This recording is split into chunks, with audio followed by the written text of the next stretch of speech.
Hey guys, Game Ninja back with another Minecraft tutorial, and today we're going to be looking at something in modded Minecraft. So, specifically, it's going to be technical modded Minecraft. So, the trick that I'm going to show you today is how to get serious amounts of lava for anything that you would need a ton of lava for. And lava is especially important if you get into the technical mods like Thermal Expansion or Buildcraft. A lot of those require you to have lava.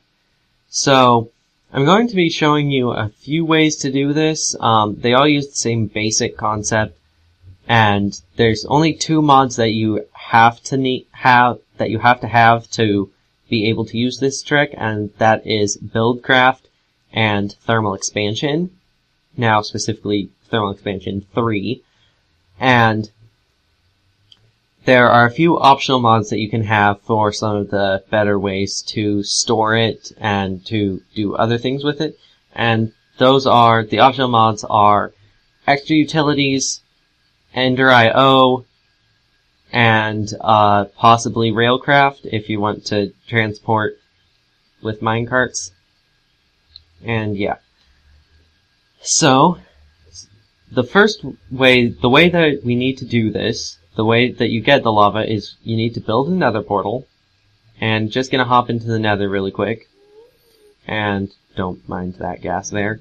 And you want to look for an area that has this right here, the lava ocean, and it has to stretch a long ways. That's the way that you get the optimal performance out of this.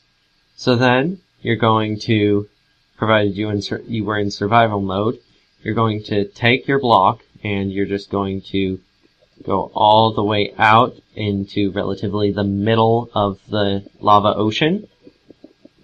So I'm going to do that really quick. And about here is good. And then what you're going to want to do is you're going to want to place down your Buildcraft pump so that is directly above the lava. Then you're going to take a magmatic dynamo from Thermal Expansion and place that directly adjacent to the pump, and it'll automatically align itself so that it's facing into the pump. Then you're going to want to grab your quartz fluid pipe. That's all you really need. A Buildcraft quartz fluid pipe. And then you're going to put it in leading from the top of the pump and go over one block so that it's also facing into the magmatic dynamo. So then you do need a little bit of lava just to kickstart this, so you could just grab some from the world around you. I'm just going to grab a lava bucket from the creative menu, and then just drop that into the magmatic dynamo. And that'll start the machine, and as you can see, it's pumping in lava to feed into the magmatic dynamo. You can see this is full. So now you have a few things that you can do. There are a few ways you can store the lava. What I highly recommend, if you're earlier in the game, you can just grab either a tank from Buildcraft, or you can grab a portable tank from Thermal Expansion, and Thermal Expansion obviously has the hardened, reinforced, and resonant. So if you grab, say, a resonant one that holds 512 buckets, so then just place that directly on top or to the side of this quartz fluid pipe. And as you can see, this will start pumping in.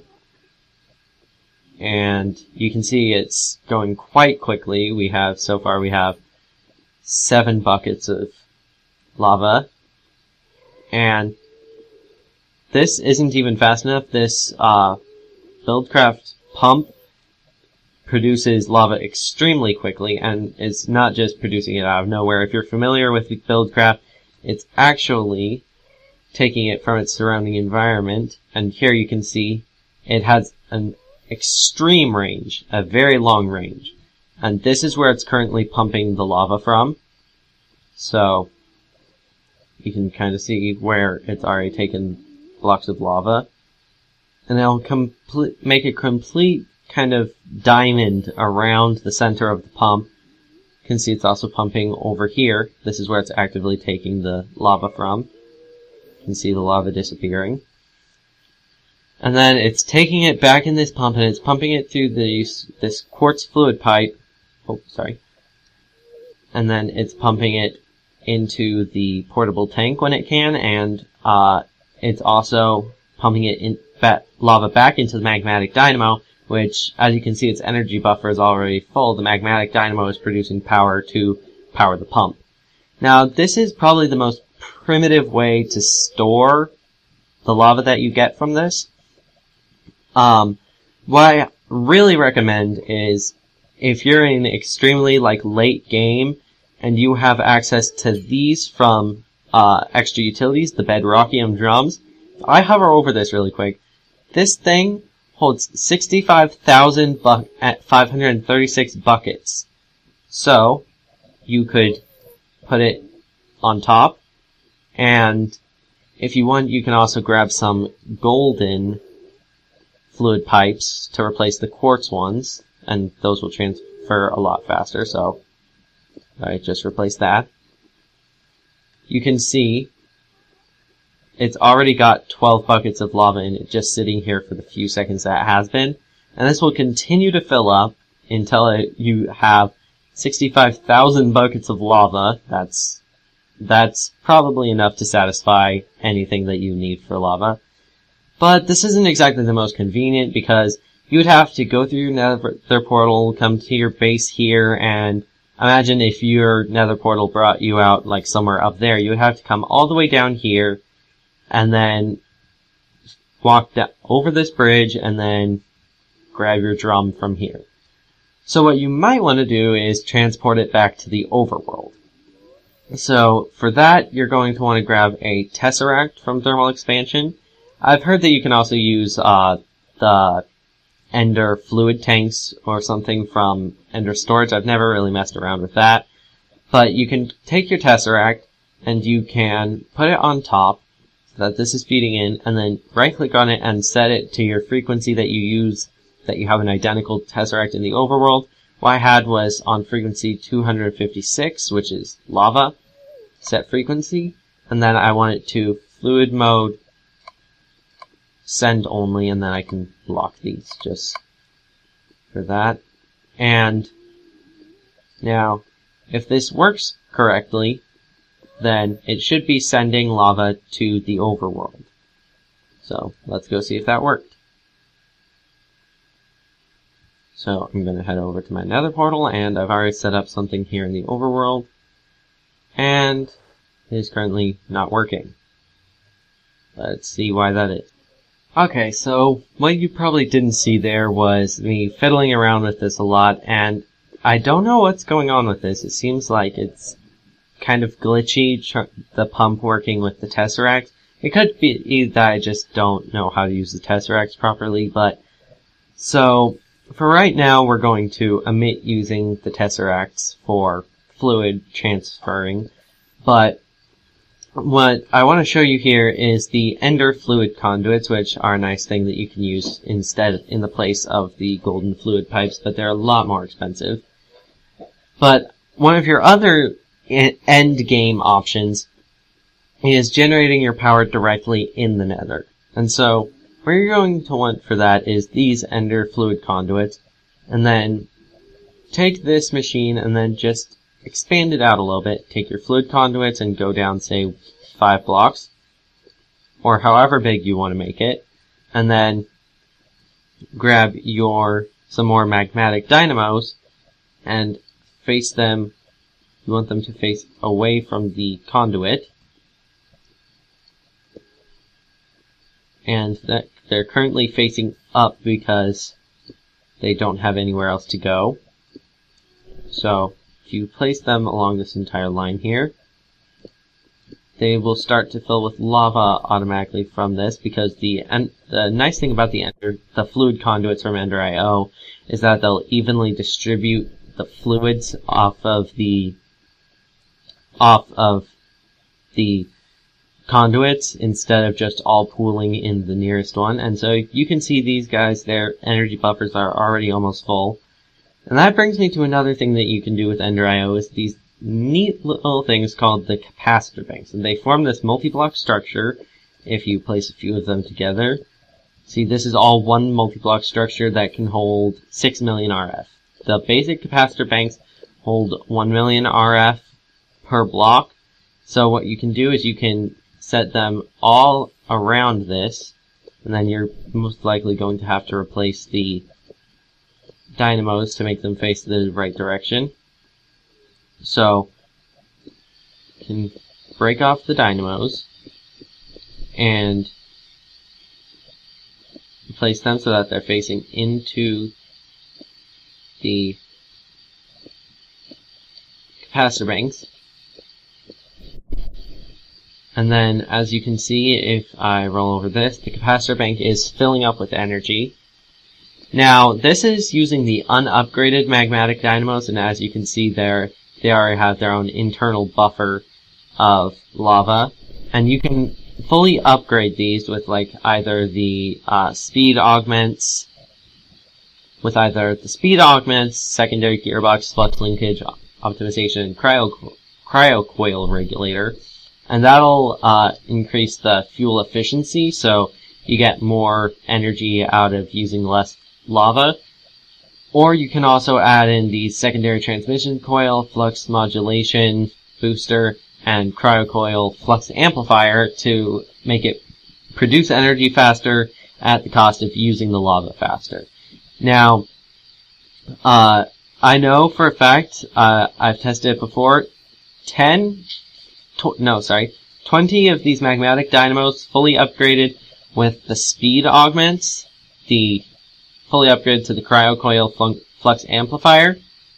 It will produce a negative draw on the pump, meaning that it won't produce an internal buffer of lava, but it can produce, 20 of those can produce 12,000 RF per tick. So it's a nice way to create energy, lots of energy, if you don't have, say, a big reactor from big reactors or anything like that. So you can do a lot with this. You can, I know for a fact that you can transmit it back to the overworld with the Tesseract, but it's kind of, I haven't been able to get Tesseracts to work lately, so that might be a problem. Something else that you can add if you have chicken chunks installed, it's a chicken bones mod, you can grab one of the chunk loaders or a spot loader, either one, and place it here so that even when you're in the overworld, this will keep drawing lava from the Nether. And as you can see, this is already, you can already see where it's grabbing all of the lava from. Over here, you can see over there, it's drawing lava. And it just goes one at a time in all of these spots and takes out this big diamond. And you want to make sure that your lava is kind of deep so that it has a reserve. This is actually pretty shallow lava, but this will go for a long time before it fully runs out. As you can see, this is already almost a quarter full, and this holds 15 million RF. Right now, just these 10 that are not upgraded are producing 800 RF per tick. So you can hook up your machines directly to this if you want to. And then I want to show you over here something that I've had set up for a while just to test this. If I come over here, yeah, you can see this is kind of my little testing base for the pump and everything. And in this I have, like I said, 20 magmatic dynamos. This sandstone is actually hiding Ender IO fluid conduits. That's that feature of the conduits, is that you can add these facades to them. And then these are the vibrant capacitor banks, and this is already a quarter full. And it has 388 million RF, and it can hold a maximum of 1.5 billion RF. And it is currently accepting it at a rate of 6,400 RF per tick just from these, which are half augmented with fuel efficiency and half augmented with fuel speed. And up here I have just a few test things for energy draw, and yeah, so this produces a lot of RF. I'm using the cryo-stabilized flux ducts from thermal dynamics, which is another thing that you can use if you don't want to use Ender IO. And you can see here, it has an interesting pattern that it uses when it's yanking out all of the lava. And it's draining at a fairly decent rate. This soul sand here used to be under lava. And yeah, this is an extremely efficient way to get lava, and it works well in the early game if you just have the materials. If you use the bedrockium drums, which I must admit they're very hard to get, they're a very late game object to create, but they're extremely good at what they do, and you can hold a lot of lava. What I usually do in place of this is I'll add a bedrockium drum directly above the pump, and then what this does is it gives you a nice reserve that you can use so that you can hold the excess lava that these don't hold, because otherwise the pump will stop, because the pump doesn't have its own internal reserve, so it'll stop until these magmatic dynamos need extra lava. And you can set this to extract active without signal, and this to extract active without signal. And so then the pump goes into this bedrockium drum, which is filling up with lava, and then whenever these need lava, this dispenses it for them, and you have this nice buffer. And then if you need to take some lava back to the overworld with you, you can just grab your portable tank. You can just grab your portable tank, put it on top of or put it to the side rather, or probably you have to use one of these fluid conduits into your portable tank, and you can fill it up with lava, and then set this to active without signal, of course. You can fill this up with lava really quickly and then just hop back into the overworld. And if you can manage to get Tesseracts working, that will work too. But I don't know what's wrong with mine. I'm using a custom mod pack, so it could be a bug with that.